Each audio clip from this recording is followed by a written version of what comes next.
Hello, sweethearts. Welcome to Annoyed Gamer. Not very annoyed today. Well, kind of annoyed towards the end of the segment. I know you're expecting my next-gen thoughts, but I'm still formulating them, to be honest with you. I haven't really had enough time with both console yet because I've been out and about on the road doing other stuff. So you'll get that in a couple of weeks, actually, when Annoyed Gamer comes back. So what I'm going to do today is talk about my favorite games of the last generation, or the old generation, as I got lectured on Twitter this morning. Semantics. You can't spell semantics without semen. Really? Yes, old gen, last gen. Xbox 360 and PS3. Not including the Wii, and I'll tell you why at the end of the show. Not including a bunch of games like Skyrim and Borderlands and a couple of other games. Why? Because they would be on my list had I played them on the old gen consoles, but I played them on PC and enjoyed them very much on PC. So these are just games that my main experience was on a console, PS3, Xbox 360. Here we go. Okay, first up on my list, and this is, number 10, if you will, Journey on the PS3. This game was just such a beautiful, touching little game, such a lovely, tasty morsel that warrants so many replays just to explore. The way you'd have the drop-in co-op and you wouldn't really know what's going on, and the story it tells, and doesn't need voice acting, and it was just a shining moment, I think, for me in the last generation lineup, and probably the best downloadable game I played, and that's no disrespect to other games like The Walking Dead, etc. But for me, Journey was just a great game. Next up, Batman Arkham Asylum. Now, you notice I didn't go with the Batman franchise. I didn't go with Arkham City or Origins. Arkham Asylum holds a great space in my heart simply because it was the first great Batman game. It was the first time Batman was done so well, and it was the game we'd all hoped for. All the comic book fans who'd read all the different novels, whether they be Dark Knight or Year One or the Long Halloween. All these great titles. This was our Batman in that environment.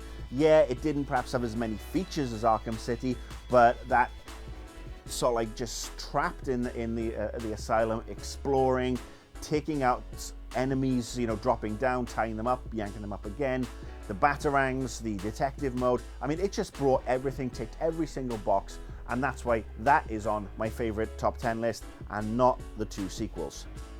Next one, Assassin's Creed Brotherhood. Well, there's been a lot of Assassin's Creed games on the last generation, and while I am enjoying AC4 Black Flag a lot, for me, Brotherhood is still probably my favorite. The reason being, I liked 1, but it felt like an unfinished tech demo. I liked 2, it pulled together a lot of things that were missing in 1 and pushed the game on a little bit. But Brotherhood for me was the first time that Assassin's Creed as a franchise really gelled. It got everything absolutely right in my book. It's one of those games I just kept on going back to. It was followed by Revulsions, which sent me back to Brotherhood. So yes, Assassin's Creed Brotherhood is my pick for one of my favorite games. Next up, Last of Us. Last of Us is the only Naughty Dog entry in my top 10 list. Reason being, look, I liked Uncharted. Uncharted 2 in particular was probably my favorite of that franchise, but Last of Us just came along, and the way it told the story, the way the characters were written, despite the fact the little girl looked like Ellen Page, who I've really gone off ever since the shenanigans of her suing people for likenesses and shit like that. It's just a great, touching story. That first 20 minutes alone was enough to make any grown man get a little bit blubbery and moist, especially one of my age and weight. Yeah, I really enjoyed The Last of Us. I thought it told a great story. I thought, more bearded protagonists, they're always great. I'm looking forward to seeing what the DLC is doing. And I'm hoping that, they do get to tell another story, perhaps on the PS4, from a different perspective, maybe from a different country, or, something like that. Last of Us is just a great game. Next up on my list, Mass Effect 2. Mass Effect 2. Again, not going for the whole trilogy. Mass Effect 1 I liked, but it was it felt a little bit too, I don't know, clunky? Clunky's a good word. Mass Effect 2 hit the sweet spot for me. It really did. It was that perfect balance between shooter, storytelling, and RPG elements. It was the one that really sort of like just got me going, got me replaying it so I could try and get different endings. The fact that I could bring in my saved character from the previous game was always fantastic. And yeah, I thought my Femshep ruled. That's right, I called it Femshep. Sorry, Anita Sarkeesian. I called her Femshep because it's my female shepherd, and she's the one I played all the way through, and she is one of my favorite game characters of all time because I helped build her. Mass Effect 3, well, yeah, that was a good game, but I don't think it hit the heights of 2 for me.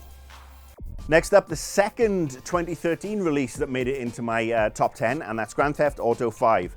GTA, I've had a love-hate relationship. I mean, I loved the first one, the old top-down one. The 1969 London expansion was also brilliant. Vice City was really cool because I'm a big fan of Scarface. But then if you look at San Andreas and Grand Theft Auto 4, they left me kind of cold. I mean, I really didn't like the protagonists, didn't fall in love with the story. But this one, 3 different characters, 3 amazing stories, 1 huge location to explore. And obviously now that the glitches are out the way, GTA Online is also a lot of fun. And this is one of those games that, again, if Rockstar released this for the PS4 or the Xbox One, they can have my money. I will go out and buy it, no problem at all, so I can experience the whole of Los Santos in next-gen glory, and hopefully some DLC will be in there as well. Yeah, Grand Theft Auto is my favorite game of this year, one of my favorite games of the last generation, and if it doesn't get Game of the Year this year, I'll be mighty surprised.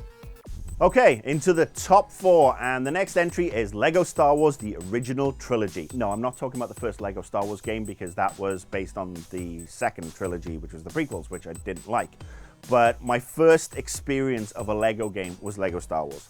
And being a child of the original trilogy, it just, again, ticked all those boxes for me. It had the humor, it had the stories. I was on Endor, I was on Hoth, I was on Tatooine, I was in the Cantina, I was in land speeders, I was, flying snow speeders, speeder bikes, a lot of speed. But yes, it was just that game. I just kept on playing and playing and playing and unlocking and going back. And it was not the perfect LEGO game by any stretch of the imagination. They have refined it countless times ever since, hitting the pinnacle with LEGO Marvel. But it was the first one for me. And you can always never forget your first. Number 3 on my must remember fantastic lovely games from the last gen is a PS3 exclusive, and that would be Infamous 1 and 2. Lumping both of them in together because they were games that just got into my heart right from the get-go. Infamous 1 obviously came out around the same time as Prototype, and I remember having heated arguments with a couple of people here at GT over which one was the better game and which one would last longer and stand the test of time. Well, I don't see another Prototype sequel coming, whereas we do have Second Son coming for the PS4 in March next year, and that's getting me moist. But yes, just everything, the superpowers, the good and the bad, the shades of grey, and then when they took Infamous 2 to this, Louisiana-esque kind of city and just expanded on it, and they introduced the user-generated content and then the zombie DLC as well on top of that, the undead DLC. That was just, it was brilliant. It was just brilliant. Still 2 games I go back and play over and over again, and 2 of the reasons why my PS3 is not getting retired from my games room. It's going to sit right next to the PS4.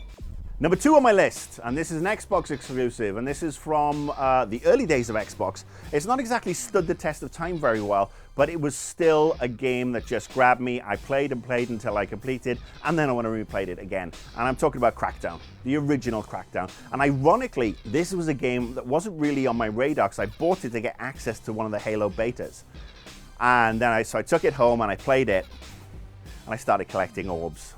And I started powering up and being able to jump huge heights and kicking cars and super speeding through bunches of enemies and blowing them up with more and more guns and soaring and gliding, and it's just a great game. I mean, I went back and played it earlier this year, and it doesn't have, it doesn't have the staying power that it used to because graphically it's not exactly very pretty and it's a little bit limited, but it still holds a place in my heart. And that's why it's at number 2. And who knows, maybe Xbox One will see the dawn of Crackdown 3 that isn't done by anybody connected with horrible Crackdown 2. If you ever see Crackdown 2 in the bargain basement, run away from it. It's a horrible game. But yeah, Crackdown 1, nothing but love. Okay, finally, number 1 on my list. I know you've been excited and on the edge of your seat to figure out what's going on. Well, the number 1 game, Fallout, baby. Fallout 3. And the reason that's on this list is that my experience of Fallout 3 was on Xbox 360. I didn't have a PC that could handle that version, and obviously it was still tied into that awful Games for Windows experience. But yeah, Fallout 3, storytelling, the characters, the huge spaces, exploring Washington, D.C. after the apocalypse, the super mutants, upgrading your weapons, being a bastard, being not a bastard, unlocking the perks, whether you want to be Black Widow or you wanted to have a lead belly. That to me was the day that RPGs merged with first-person shooters to become a great game. And I know people will say Deus Ex had RPG elements and stuff like that, and there are games before it. But for me personally, that was the game that just sold me. I remember seeing it at the Xbox press conference and just thinking, wow, this post-apocalyptic world, it speaks to me. Love that sort of stuff. The freedom to create your own style of character and play whichever way you wanted. Fantastic. Fallout New Vegas obviously followed, was buggy as hell, and since it's been patched on the PC, is an excellent game. But my number 1 game of the last generation is Fallout 3 on the Xbox, because we know the PlayStation versions of the Bethesda games, not so good. All right, that's my list. Have a look, let me know what you think. Let me just throw another caveat out there. As I said, there's no Wii games on there. And the reason being, the Wii for me, I went through a list of the games I played on that console, and it just didn't grab me. Those games didn't grab me as much as the Mass Effects, the Crackdowns, the Fallouts, etc. And it's no slight on the Wii. I know there are a lot of people who bought the Wii and love the Wii and love Mario, Zelda, Metroid, Pikmin, whatever. And more power to you, great. But this is my own personal list. Please respect that it's my list, just like I respect yours, that you have perhaps a bunch of Wii games on there. And I'm not including the handhelds, either the Vita or whatever. This is just the Xbox and the PS3, because those are the new consoles that are shipping now. The other thing, as I said, no PC games, such as Skyrim and Borderlands, etc. Sleeping Dogs was another one that could have come into consideration, because I played those on the PC, and I can still play those on the PC. Finally, that one nasty-ass bastard thing that reared its ugly head during the last generation, because again, this is a Noid Gamer. Micro fucking transactions. The first time I've sworn this episode. Let's just say that again. Micro fucking transactions. Nothing gets me spitting chips more than microtransactions. The way they were introduced sucked. The way they've continually been evolved sucked. The way they're moving into the next generation with almost moving to a trading card style where you can just buy a bunch of random stuff and hope you get a good unlock sucks. The way they make multiplayer lopsided sucks. So yes, microtransactions in pretty much suck. And unfortunately, there's something that came in the last gen, have been viewed as a success because of especially the mobile phone model, and they are the biggest danger in the next generation.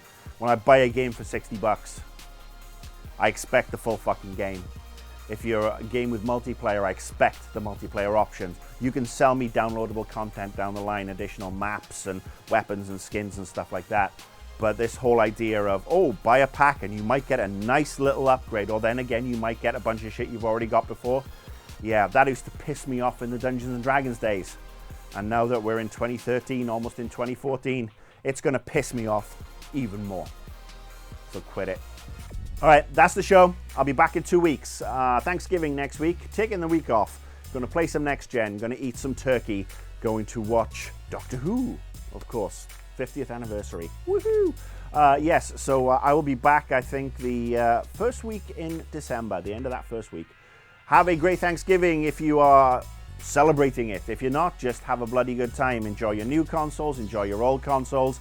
I'll be back and irksome and ready to piss people off again in December. Bye!